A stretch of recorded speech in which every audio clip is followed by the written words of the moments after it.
Assalamualaikum warahmatullahi wabarakatuh. Kembali lagi kawan di Legenda Catur Dunia. Kita lanjut satu game lagi dari Tata Steel Chess 2024. Tapi untuk malam ini kita akan ulas untuk kelas Challengers-nya kawan. Di kelas Challengers ada pecatur tuan rumah juga memimpin turnamen ini dengan perolehan 4,5 poin. Di kelas Master juga ada pecatur tuan rumah yaitu Anies Giri kawan, yang memimpin turnamen ini dengan 4,5 poin juga. Jadi sementara ini pecatur tuan rumah unggul di kelas Master ataupun kelas Challengers kawan. Nah, bintang dari kelas Challengers ini seperti yang kalian lihat fotonya ada Hans Niemann kawan. Cuma sayangnya posisinya kurang bagus sampai babak ke-6 kawan.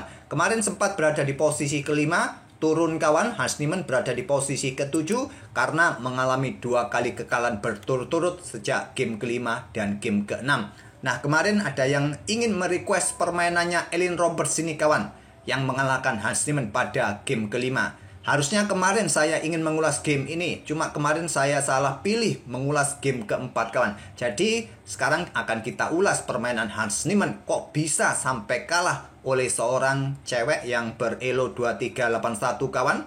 Kita akan menuju papan analisisnya. Sedangkan untuk Elin Roberts kawan, dia berada di posisi buncit juga. Sempat mengalami 4 kekalahan berturut-turut kawan. Tapi di game ke-5-nya dia mengalahkan Hans Niemann. Kemudian game ke-6-nya juga mengalahkan seorang Super Grandmaster 2600 asal Turki kawan. Nah, game ke-5 melawan Hans Niemann inilah yang akan kita otak-atik. Langsung ke permainannya. Hans Niemann pegang hitam dan Elin Roberts pegang putih, mengawali dengan pion E4.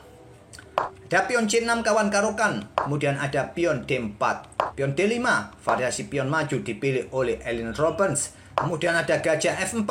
Nah, di sini pilihan utamanya adalah kuda F3 atau variasi tal dengan pion H4 kawan, atau mungkin dengan langkah kuda C3, kuda B berkembang ke D2 merupakan 4 pilihan utama yang paling umum. Tapi di sini Elin Roberts memilih dengan langkah gajah gelapnya berkembang terlebih dahulu ke E3. Nah, pion E6, menteri B6, 2 pilihan yang paling banyak diambil oleh hitam. Memilih menteri ke B6 langsung tekan pion B2. Ada menteri C1, baru sekarang pion E6, kemudian kuda F3, kuda berkembang ke E7 kawan. Gajah siap mundur, reposisi digantikan oleh kuda, peta F5 sangat umum, atau mungkin dengan pion H6 terlebih dahulu, gajah mundur kawan. Nah, di sini ada pion A4. Di game sebelumnya, di diagram seperti ini, kuda ini menjadi pilihan bagi putih dan berakhir remis gamenya kawan. Tapi memilih dengan pion A4, kita sudah menemui langkah baru yang belum pernah tercapai sebelumnya di langkah ke-7 ini sekarang. Hentikan dengan pion A5, baru sekarang pengembangan kuda B ke D2, pion H6, nah gajah berkembang ke E2, gajah tarik mundur ke H7, sudah sangat jelas kosongkan ruang bagi kuda kawan.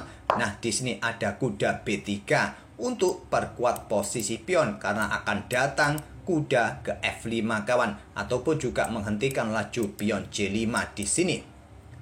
Nah, Stockfish menyarankan gajah menuju peta E4 di sini, memilih dengan langkah kuda A6 ataupun langsung tadi kuda F5 agar gajah segera berkembang, agar bisa segera rokade juga.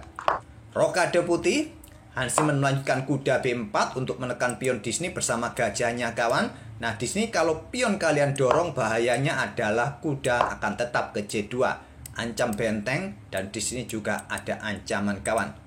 Oleh karena itu, di sini Elin Roberts memilih dengan gajah terangnya ke D1, pertahankan diagonal ini.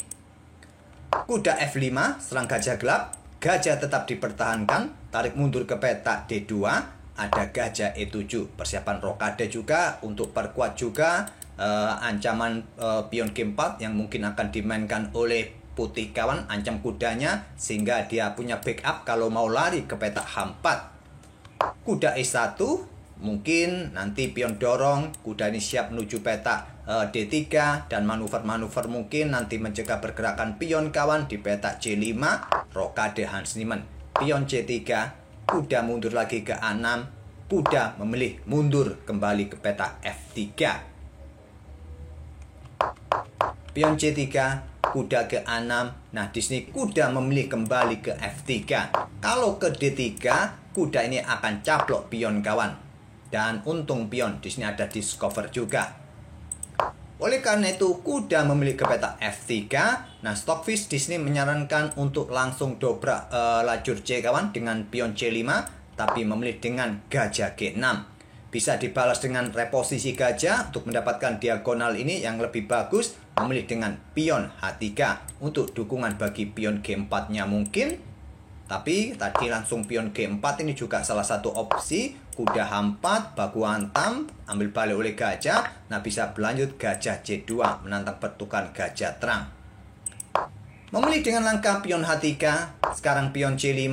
Nah, di sini Stockfish menyarankan pion G4 kawan, tapi memilih untuk menerima tantangan pion dipukul pion C5. Ini membuat kuda hitam aktif kawan dan terjadi pertukaran jual beli sekali lagi. Ambil balik oleh gajah untuk menekan pion F2, mungkin disusul langkah kuda G3. Di sini ada gajah F4 untuk awasi petak G3, benteng AC8, diikuti gajah ke E2 diaktifkan kembali. Ada pion D4 tantang Hans Niemann agar lajur C ini terbuka kawan, ada serangan X-ray, kemudian dibalas dengan langkah gajah B5. Ini untuk memblokade ancaman menteri terhadap pion B2-nya.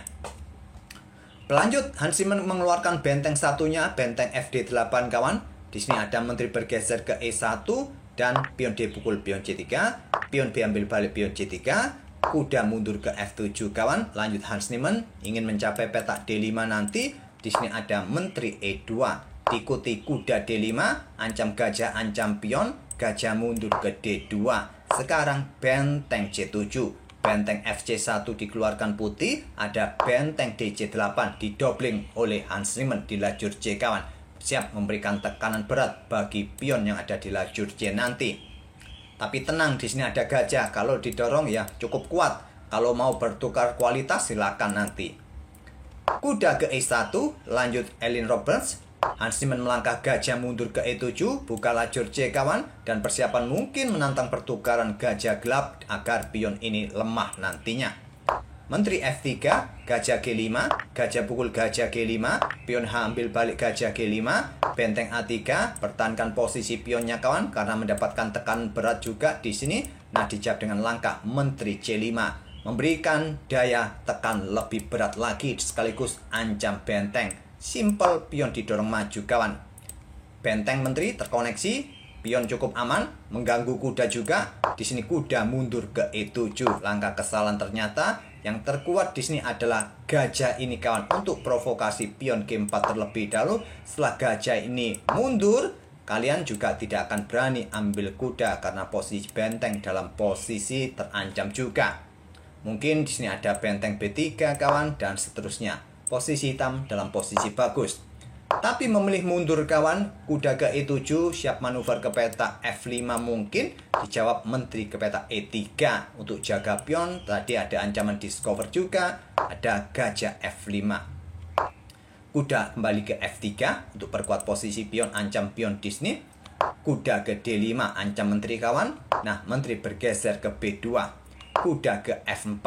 Ada ancaman apa? Ancaman garbuan pada benteng pada menteri.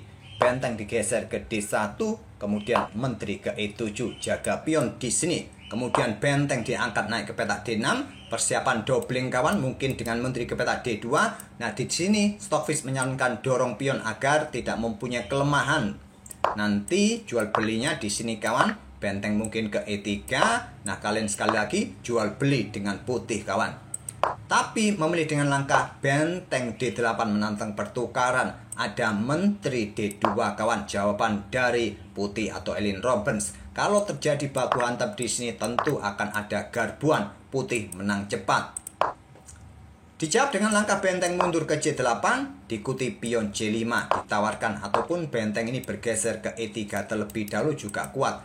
Menawarkan pion gratis, tapi jangan salah, benteng juga dalam ancaman di belakang. Di sini gajah ke E4 untuk membantu backup petak-petak terang ini kawan, merupakan pilihan terkuat. Memilih menantang pertukaran agar benteng ini tidak mempunyai dukungan pion. Dan jawaban terkuatnya langsung terima saja, tapi memilih dengan langkah gajah mundur ke petak C4 untuk pin pion di sini. Pion F pukul pion E5, kuda ambil balik pion E5, kemudian raja ke H7. Yang terkuat adalah dengan langkah kuda ini ke petak D5 untuk blokade pin-pinan ini. Tapi bergerak ke petak H7. Nah, di sini benteng ini bisa digeser langsung kawan ke lajur G untuk nanti diikuti dengan kuda coba rebut pion di sini kawan, tapi memilih dengan langkah benteng cukup digeser ke E3 saja. Pion B6 saran dari Stockfish, tapi memilih kuda ke pusat, disikat oleh gajah, terlebih dahulu benteng pukul benteng, ambil oleh pion, ambil balik oleh menteri kawan. Mungkin perhitungan dari Hans Niemann adalah bisa mendapatkan gajah di sini. Nah, nanti tinggal kuda versus gajah terang kawan. Tapi perhitungan Hans Niemann dengan benteng tadi digeser kawan adalah langkah kesalahan, salah kalkulasinya di sini karena ada pion G4 kawan dan sulit mempertahankan gajah di sini. Dijawab dengan langkah benteng C5. Kalau kalian pertahankan mundur ke petak G6, sikat oleh kuda. Kalian pilih gajah atau pilih kuda kawan? Kalau pilih gajah menggunakan pion ataupun menggunakan menteri di sini, ya baku hantamnya di sini, kuda masih bisa lari, putih masih unggul kuda kawan. Oleh karena itu di sini dijawab dengan benteng C5. Bagaimana bang kalau gajah ini ditarik mundur ke petak B1 bang? Ya jawabannya ada di sini kawan, menteri ke E1. Tetap posisi gajah terancam kawan.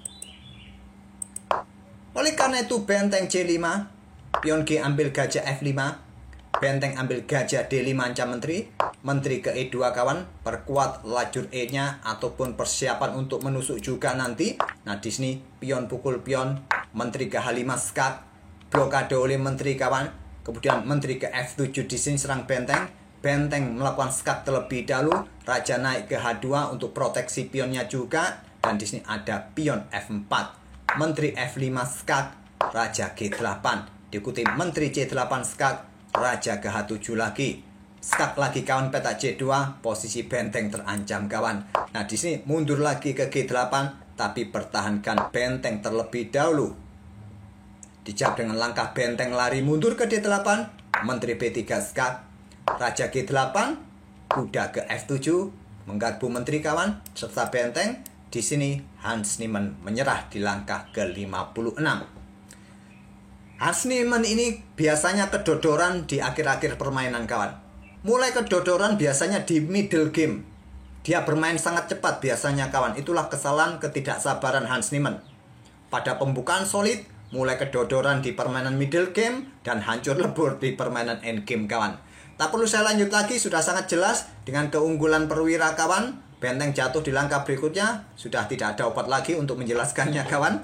Nah itulah kawan, kekalahan Hans Niemann pada game kelima. Kemudian di game keenamnya dia juga kembali memetik kekalahan kawan. Semoga permainan dari kedua pemain tadi dengan ide permainan kalukan defense bisa jadi bahan referensi kalian. Dan kita akan bertemu di video-video berikutnya. Terima kasih. Wassalamualaikum warahmatullahi wabarakatuh.